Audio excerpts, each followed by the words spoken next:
All right, we like to go to the source every week, and that means the White House and the president himself, Donald Trump. Hello, Vladimir. No, it's Mitch. Oops, wrong line. You know, these phone banks are so confusing. Let him wait. You sure, sir? I've done Putin enough favors. Let him stew for a while. You want an interview? Go ahead. Okay, well, thank you. Let's begin with Putin. The killer? Exactly. That's how Bill O'Reilly phrased him. Well, you know Bill. Wild Bill, we call him. Good guy. Little full of himself. I mean, what an ego. If he says the factor one more time, I swear. but it wasn't what he said so much as how you reacted to it. What are you talking about? Well, when Bill O'Reilly called Putin a killer, you said there's lots of killers, and then you said, what, you think our country's so innocent? Yeah, I know. I got lots of tweets. People love me. These were positive tweets? Oh, I never read them. I just count them. I got millions.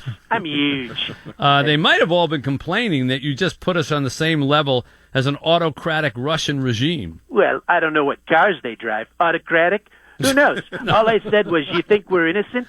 Come on. When I get married, am I supposed to pretend I didn't crap out 2 times before? Okay.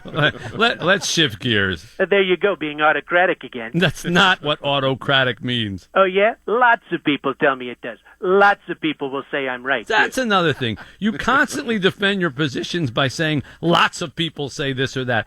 How can you use that to justify things? Since when do you as a president talk to lots of people? Trump Tower.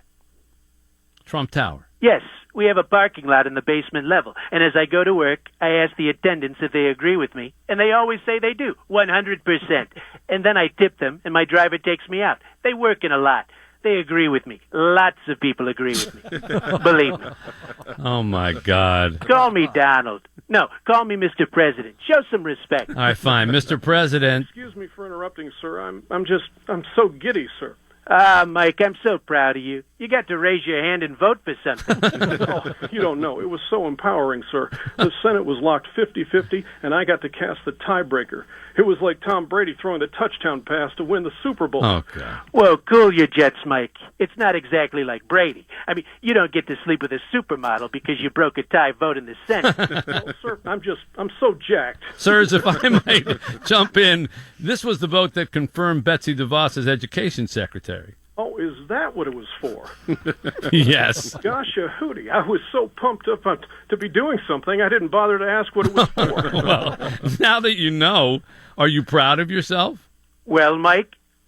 Sir, how do you want me to answer, in the affirmative or the negative? I think affirmative works in this situation.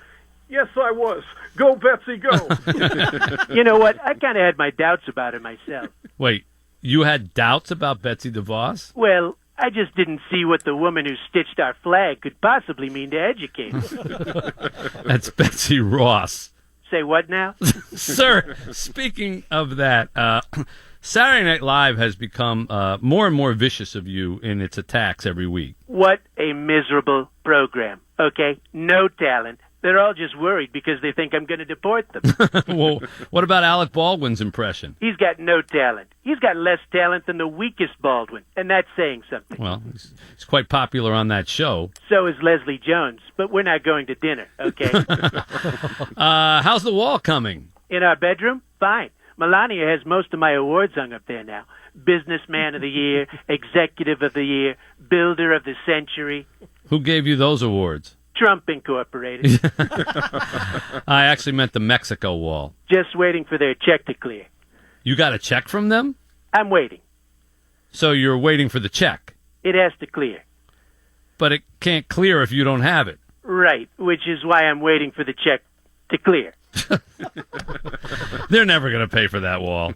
We have tanks, that's all I can say, and it's going to be a beautiful wall. There's going to be a life-size Our Lady of Guadalupe statue positioned every 50 feet along the span. They're going to play Tejano music, which is wonderful.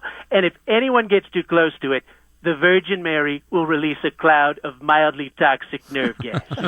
So long, Mr. Trump. See you, Mitchell. And remember my philosophy. What's that? Stay huge. The President of the United States, live from the White House, here on the Mitch Albom Show.